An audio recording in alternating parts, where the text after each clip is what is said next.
დღეს მე გავაკეთებ სპეციალურ მიმართვას ვილნიუსის სამიტთან დაკავშირებით და ზოგადად ასოცირების ხელშეკრულების მნიშვნელობასთან დაკავშირებით. ასოცირების ხელშეკრულების ინიციირება მოხდება, როგორც პარაფირება მოხდება ხვალ. ეს არის ძალიან დიდი მნიშვნელობის მქონე ჩვენი ქვეყნის, ჩვენი მომავლისთვის, ვინაიდან ეს გახდის უგუქცევით, ამას ექნება ასე ვთქვათ, ზოგადად ჩვენი ქვეყნის ასე ვთქვათ არჩევანი, ჩვენი ხალხის არჩევანი არის ევროპული ოჯახი. ევროპული გზა. შესაბამისად, ეს იქნება ეს პროცესი იქნება შეუქცევადი. ეს გახდება შეუქცევადი პროცესი, რაც შეეხება თვითონ ასოცირების მნიშვნელობას, საქართველოს გაიხსნება ძალიან მრავალი მხრივ ასე ვთქვათ გზა, იქნება ეს ბიზნესის კუთხით, იქნება ეს ვაჭრობის კუთხით თუ სხვა.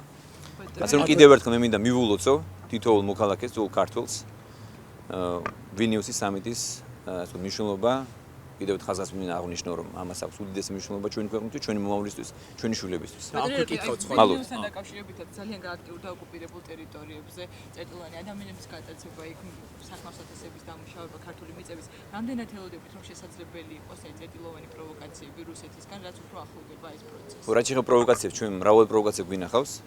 მომსწრენი ვართ ჩვენ ყველანი ამის, მაგრამ ჩვენ უნდა შევაფასოთ ძალიან ასე ვთქვათ ფრთხილად და გონივრულად ეს რისკები. ეს გამოწვევები და პროვოკაციას რა თქმა უნდა არ უნდა ავყეთ ჩვენ. რაც შეეხება ზოგადად მუსირებს აზრი იმის თაობაზე, რომ შესაძლოა გართულდეს, ანუ შესაძლოა უფრო გაიზარდოს ეს ასე ვთქვათ პროვოკაციების რაოდენობა, ეს რისკები გაიზარდოს. ამას როგორ ჩვენებს? ჩვენ ვიქნებით მაქსიმალურად მობილიზებული, იმისათვის რომ დროულად მოვახდინოთ პრევენცია. თითოეულ ამ პროვოკაციას. და რაც შეეხება უკრაინის მაგალითს და პარალელის გავლებას იმის თაობაზე, რომ შესაძლოა უკრაინის მაგალითმა რაიმე ნეგატიური გავლენა მოახდინოს საქართველოზე, მე არ ვეთანხმები ამას. მიმაჩნია, რომ პირიქით ამან შეიძლება პირიქით ხელი შეუწყოს დაჩქარებას ამ პროცესის.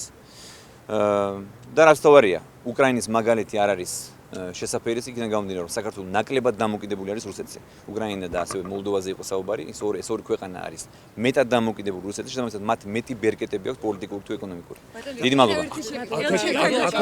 კავშირებით ცნობილი გახდა, რომ ელჩების დანიშვნას მოაწერით ხელი, თუმცა თედო ჯაფარიძეზე არის საუბარი, რომ მის კანდიდატურაზე ხელი არ მოგიწერია. არა, იმიტომ რომ თვითონ ბატონმა თედომ ასე ვთქვათ მოისურვა დარჩენა საქართველოში. ეს მისი სურვილი იყო, მისი გადაწყვეტილება იყო, შესაბამისად ჩვენ მას უბრალოდ პატივით. კონტრდაზვერვასთან დაკავშირებით თუ არის ცნობილი ხელმძღვანელობის შეცვლა? კონტრდაზვერვა არა, დაზვერვის სამსახური. დაზვერვის სამსახური. ბოდიში გელები ჟუაშვილის შემცვლელი თუ ყავთ უკვე მოაზრებული ამ პერიოდში? ჯეჯირობით არ მსურს ამ თემაზე კომენტარის გაკეთება, დიდი მადლობა.